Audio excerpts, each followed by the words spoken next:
Welcome back children. I hope you are doing well. In previous video, we have learned MS Word 2010 interface. I hope you all understood the lesson. Now, in this video, we will study about formatting text in MS Word 2010. Dear children, in this lesson, you will learn about changing fonts, font sizes, font styles and font colors, highlighting text, applying borders and shadings, text alignment, center, left, right and justify, bullets and numbering. Formatting is organizing or arranging the text according to a chosen pattern.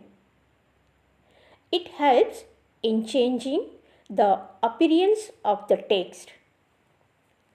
This is done by using different fonts, colors, sizes and styles. Every software package has predefined settings.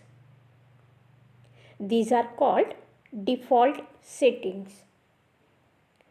Formatting helps you to change the default settings of the computer according to your choice. In this lesson, you will learn about different ways to format text. When you are formatting text, you need not highlight the entire text. Placing the cursor anywhere in the text enables you to format that part. Similarly, you can format and enter entire paragraph.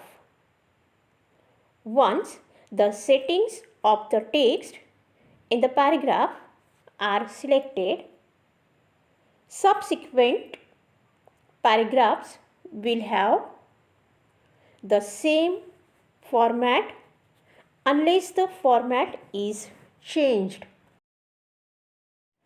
Formatting text.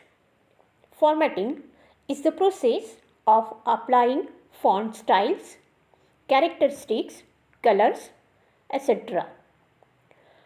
to a text or a paragraph. In other words, it is the way the text appears on a page. The default font in MS Word 2010 is Calibri.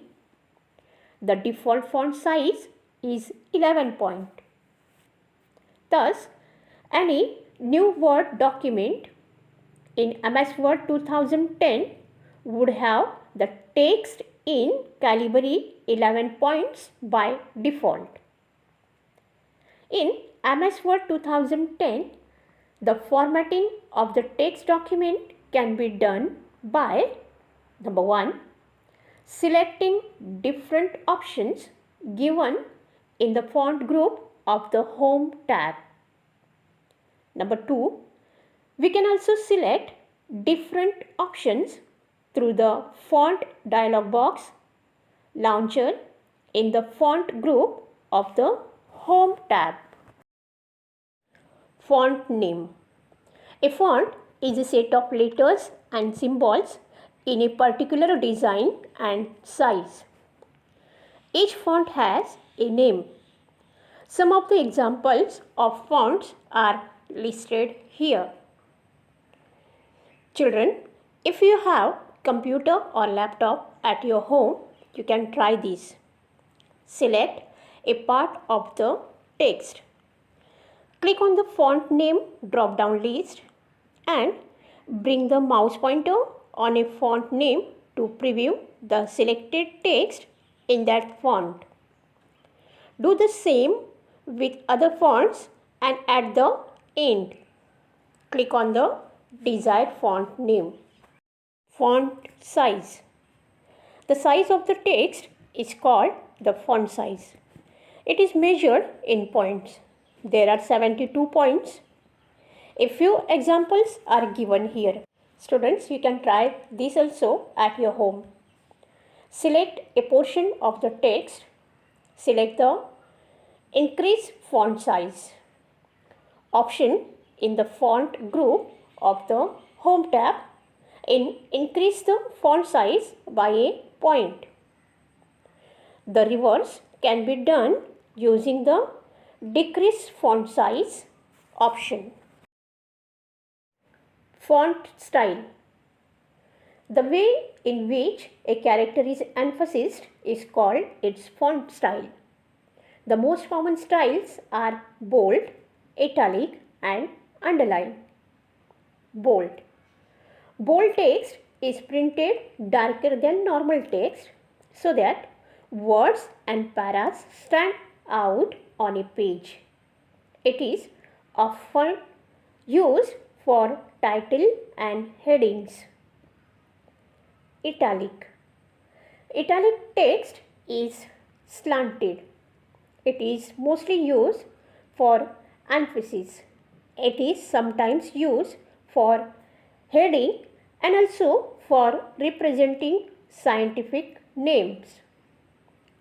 Underline. Underlined text has a line under it.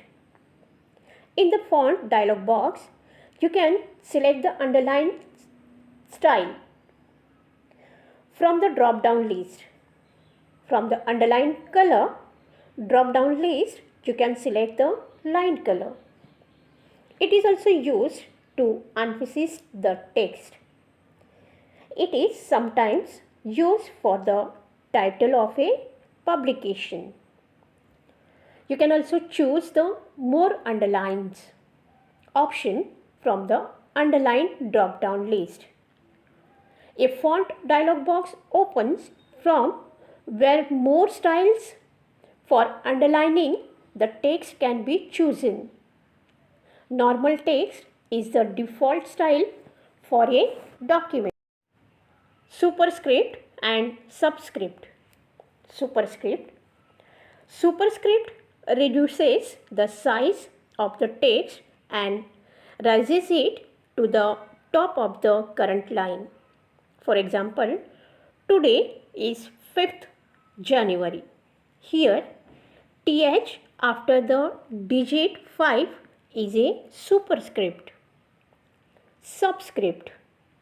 Subscript is a text style that reduces the size of the text and lowers it to the bottom of the current line. For example, the chemical formula of water is H2O. Here, the base 2 is a subscript. Font color. It is used to change the color of the text to emphasize headings, subheadings and other text. Using bright and too many colors in a single document are usually not recommended. Highlighting text. You can highlight the text in a Word document with different colors. It is usually done to mark some important facts in the text. The steps to highlight the text are: number 1. Click on the text highlight color drop-down list in the font group of the Home tab. You may also choose different colors for highlighting. Number 2. The cursor changes to a highlighter pen. Move the pen over the text that has to be highlighted. Number 3. To remove the highlight from the text, select the No Color option from the Text Highlight Color drop-down list. Applying borders and shading. Follow these steps to apply borders and shading effects to the text. Number 1. Select the text where the borders and shading effect is to be applied. Number 2, click on the bottom border drop down list in the paragraph group of the Home tab. Number 3, select the borders and shading option in the drop down list.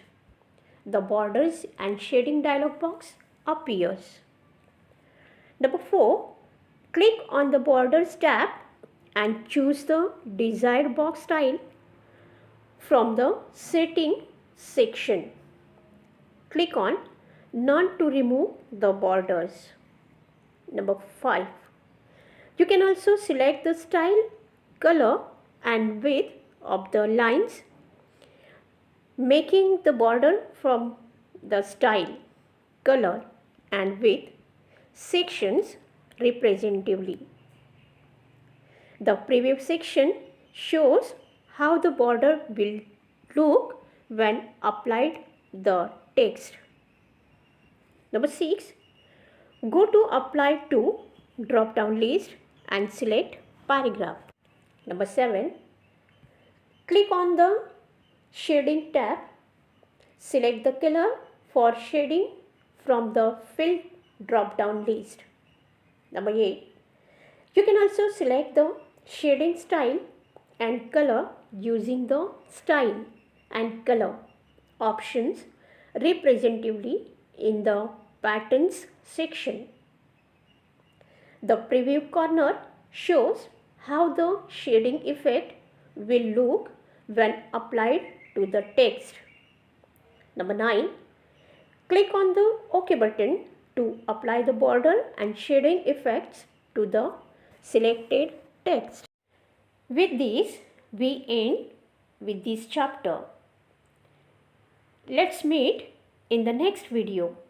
Till then, thank you. Stay safe. Bye-bye.